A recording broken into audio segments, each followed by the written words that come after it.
देगा, क्योंकि यद्यद आचरति श्रेष्ठस तत्तद देवेतरो जनाः स यत् प्रमाणम कुरुते लोकस्तदनुवर्तते।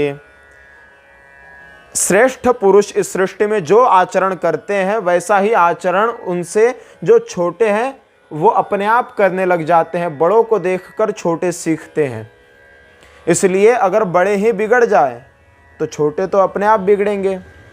और इस सृष्टि को बनाने वाले ब्रह्मा जी जो इस सृष्टि में सर्वश्रेष्ठ है, वही अगर ऐसा दुष्कृत्य करने लगे, अधर्म का आचरण करने लगे, तो इस सृष्टि में कहीं भी शांति नहीं होगी, इस सृष्टि में विकार ही फैलेगा, इस सृष्टि में अनाचार दुराचार ही होगा। और वही कारण है कि आज भी अपनी कामना को हम रोक नहीं पाते, विकार उत्पन्न होता है उसको हम समझ नहीं पाते। श्रीमद् भगवद गीता बार बार कहती है, भगवान स्वयं कहते हैं भगवद गीता के दूसरे अध्याय में सांख्य योग में कि संगात संजायते कामः कामात् क्रोधो भी जायते। इस काम से कभी किसी का भला नहीं हुआ। जब भी मनुष्य विषयों का ध्यान करता है तो उस विषय के ध्यान से संग उत्पन्न होता है, उस संग से काम उत्पन्न होता है, कामना से क्रोध। जब हमारी कोई इच्छा हो मन में और वह पूर्ण ना हो तो हमें क्रोध आता है, हमें गुस्सा आता है। गुस्सा जब आता है तब क्रोधात भवति सम्मोह, क्रोध से सम्मोह उत्पन्न हो जाता है। जिस व्यक्ति के लिए, जिस वस्तु के लिए हम क्रोध करते हैं उसके प्रति और ज्यादा आकृष्ट हमारा मन हो जाता है। क्रोधात भवति सम्मोह, सम्मोहात स्मृति विभ्रम, और उस मोह के कारण हम अपनी स्मृति को खो देते हैं। हम यह अच्छा क्या है बुरा क्या है इन दोनों बातों में अंतर हम कर नहीं पाते। हमारी बुद्धि मोहित हो जाती है, मोहित का अर्थात अज्ञानवश हो जाती है, अज्ञान के अधीन हो जाती है। और सम्मोहात स्मृति विभ्रम, स्मृति भ्रंशात बुद्धिनाशो, और बुद्धिनाशात प्रणश्यति। इस सम्मोह के कारण हमारी स्मृति विभ्रमित हो जाती है। स्मृति विभ्रमित होने के बाद बुद्धि का नाश हो जाता है, अच्छे बुरे में भेद नहीं कर पाते, और हम जिसमें आकृष्ट हो जाते हैं उस वस्तु से हमारा हित है कि अहित है, इस बात का विचार छोड़कर हम उस बात में लग जाते हैं, और फिर बुद्धिनाशात प्रणश्यति, हमारा संपूर्ण नाश होने में देर नहीं लगती।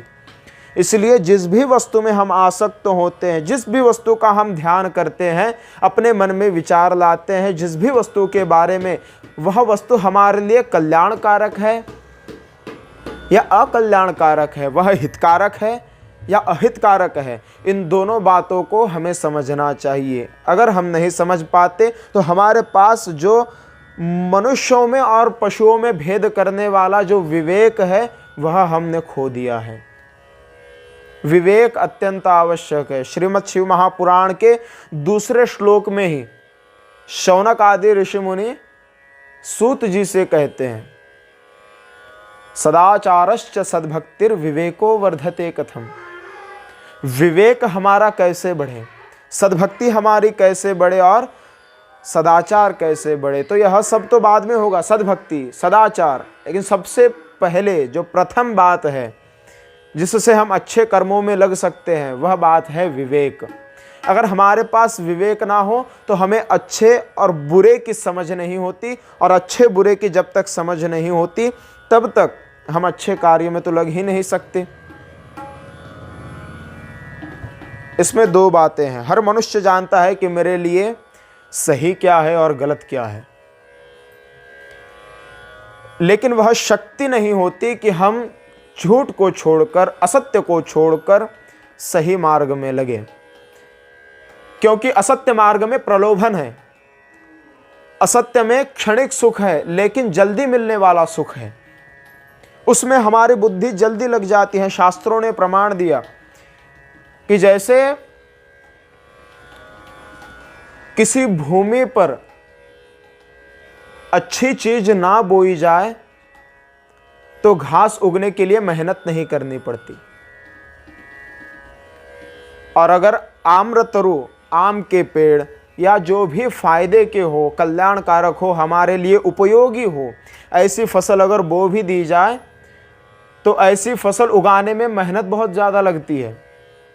फसल अगर बो भी दे तो गारंटी नहीं कि उगेगी कि नहीं उगेगी, लेकिन घास तो उगेगी अगर कुछ ना बोएंगे। ऐसे ही हम अगर अपने मन को सद्विचारों में, सत्संग में, सदाचार में, सद्भक्ति में, सद्विवेक में अगर ना जोड़ें तो हमारे मन में दुर्भावनाएं अपने आप उत्पन्न होने लगती है और उस दुर्भावना से हमारा विनाश जल्दी हो जाता है। हम कहते हैं ना, खाली दिमाग शैतान का घर। जैसे खाली खेत हो तो उसमें घास उगाती है जो किसी काम की नहीं, ऐसे ही खाली दिमाग हो तो वह शैतान का घर। इसलिए दिमाग को, अपने विचारों को, अपने विवेक को अच्छों की तरफ मोड़ो। इसमें तकलीफ होती है, इसमें आलस्य आता है, इसमें हमें दुख भोगना पड़ता है, लेकिन शुरू में जैसे